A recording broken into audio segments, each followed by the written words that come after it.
berjumpa siswa masih dengan saya Mr. Wahid Nugroho dari Rumah Cerdas Bahasa Inggris.com. Belajar bahasa Inggris dan TOEFL dari nol. Syukur alhamdulillah saya dalam keadaan sehat. Anda yang sedang menonton video saya kali ini juga saya doakan Anda dalam keadaan sehat sehingga kita bisa sama-sama belajar di channel Rumah Cerdas Bahasa Inggris.com ini. Dan alhamdulillah sekarang karantina TOEFL 5 hari sudah dibuka. Nanti kita akan mengadakan karantina insya Allah tanggal 15 sampai tanggal 19 Juli 2022 bagi Bapak Ibu yang ingin bergabung di kelas karantina belajar TOEFL dari nol bersama Mr. Wahid selama 5 hari full dari pagi sampai malam. Anda bisa daftar di nomor WA yang ada di link deskripsi di video kali ini. Oke, itu informasi yang ingin saya sampaikan. Dan alhamdulillah banyak sekali yang lolos skor TOEFL-nya. Targetnya di kelas karantina itu adalah 550. Jadi targetnya 550, Anda harus goal. Nah, setelah Anda belajar, Anda bisa terus berlatih untuk mengasah. Ketika sudah Anda asah, Anda langsung ujikan di tes TOEFL. Dan alhamdulillah banyak yang lolos setelah mengikuti kelas karantina. Dan ini kelas karantinanya akan mengajarkan TOEFL dari nol. Jadi Anda kalau basicnya masih lemah, nggak masalah. Yang penting Anda punya komitmen, Anda punya keinginan yang kuat untuk belajar. Saya akan ajari secara sistematis bagaimana cara belajar bahasa Inggris dan TOEFL dari nol. Untuk menyingkat waktu, mari kita lanjutkan ke pembelajaran kita selanjutnya untuk membedah pola-pola yang ada dalam TOEFL. Sebelum membahas soal nomor 1 sampai nomor 5 yang sudah saya tulis di papan, saya akan ajarkan rumusannya terlebih dahulu. Rumusannya adalah jika ada if clause, maka maka ini adalah pola conditional sentence.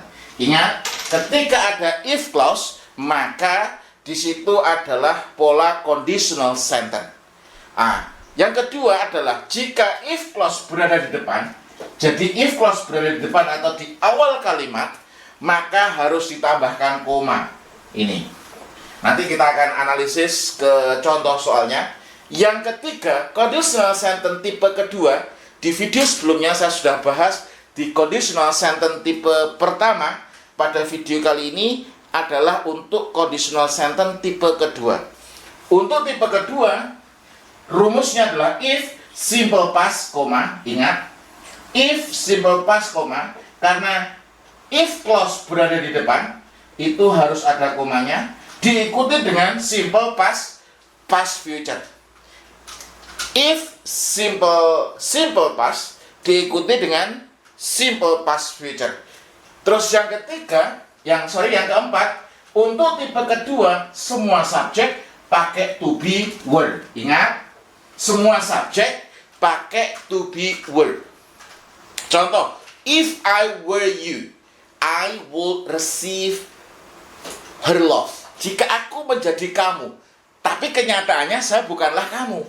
Lah, I harusnya was, tapi khusus untuk conditional sentence, subjek I itu harus pakai word. Kenapa? Karena seluruh subjek harus pakai to be word. If I were you, I would take that position. Jika aku menjadi kamu, aku akan ambil kursi jabatan itu. But I'm not you. Jadi ingat, seluruh subjek harus pakai to be word. Yang pertama, ketika ada if clause, berarti itu adalah tipe conditional sentence. Jika if clause berada di depan, maka harus ada komanya. Yang ketiga adalah untuk tipe kedua, rumusnya adalah if simple past diikuti dengan simple past future. Yang keempat, untuk tipe kedua semua subjek harus pakai to be word. Itu yang harus Anda garis bawahi di otak Anda. Oke, soal nomor 1. If I know her phone number, I would call her right now. Jika aku mengetahui nomor teleponnya, saya akan menelponnya sekarang. Kenyataannya sekarang saya tidak mengetahui nomor teleponnya. Lah, di sini apabila ada if clause, berarti ini adalah tipe apa?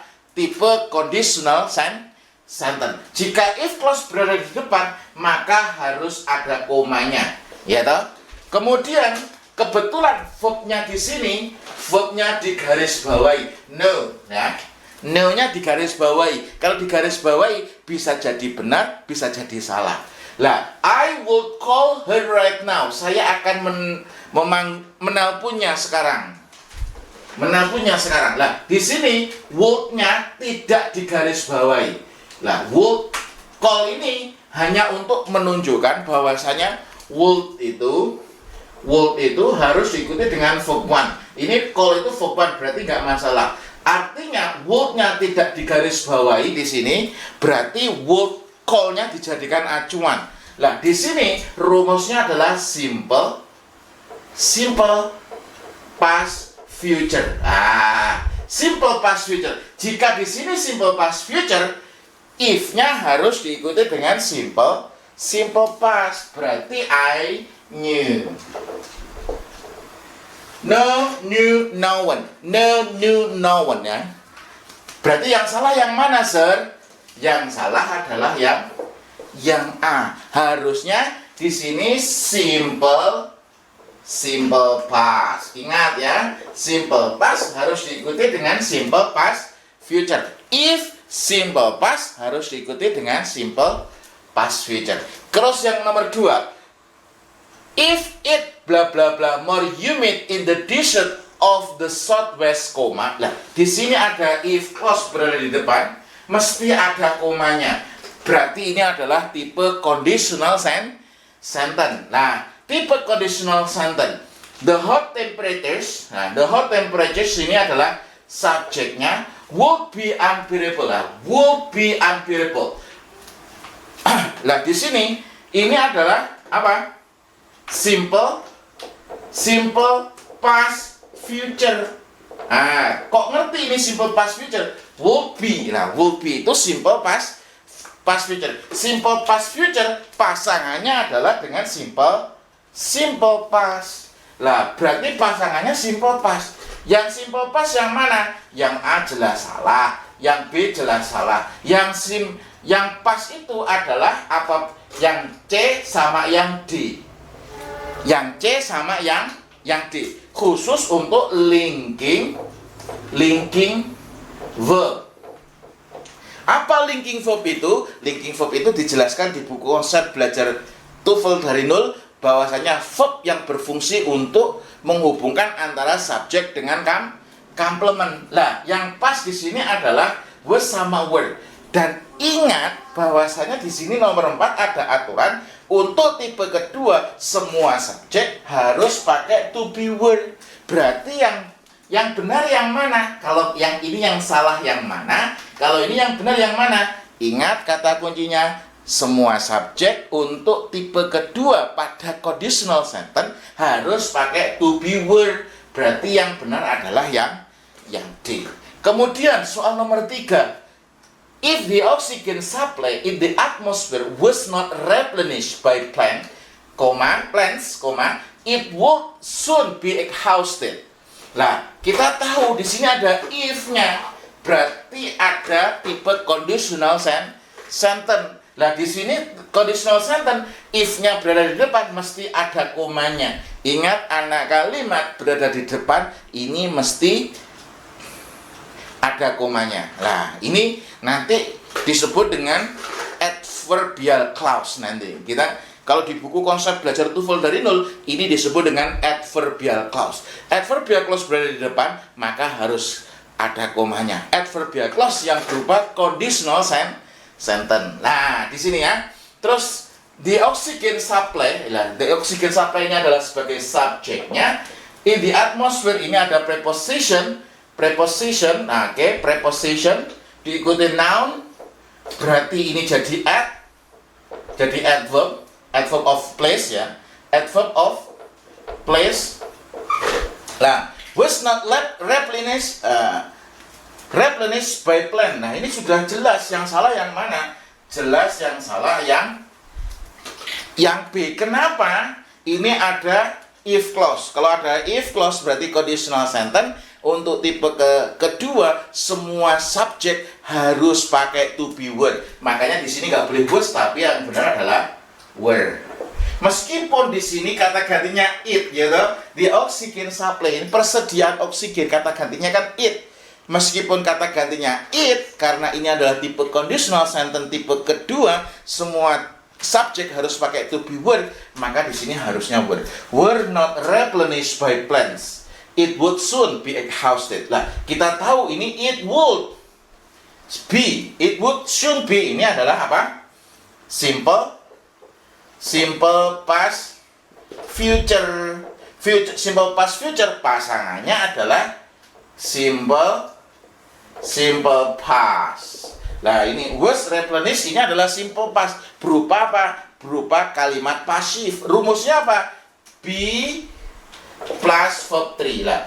Be plus verb, ini verb 3. Nah, jadi yang salah yang mana, sir? Yang salah yang B. Kenapa? Karena ini adalah conditional sentence. Semua conditional sentence, Anda dari mana tahu ini conditional sentence? Ada if clause-nya. Ya, ingat semua subjek harus pakai to be word. Garis bawahi, penting ya. Kemudian nomor 4 ya, if I were you, jika aku menjadi kamu, I bla bla bla him. Lah, di sini ingat, ini ada if berada di depan, mesti ada komanya. Ini cara analisisnya gitu ya, teman-teman. Jadi harus perhatikan Mr. Wahid menganalisis. Kalau bisa tulis pakai hitam, analisis pakai merah. Ini saya buat warna-warni gini untuk mengajarkan Anda pakai otak kanan. Biar Anda hafalnya permanen. Nah, kemudian ini if diikuti dengan simple past. Simple past harus diikuti dengan simple past future. Harus diikuti dengan simple past future. Yang simple past future yang mana, sir? Kalau will marry jelas salah. Kenapa? Ini will verb 1 berarti ini adalah simple future. Marry saja ini simple present. Ini won't ini adalah singkatan dari will not marry. Ini juga salah. Berarti yang mana, sir? Yang simple past future would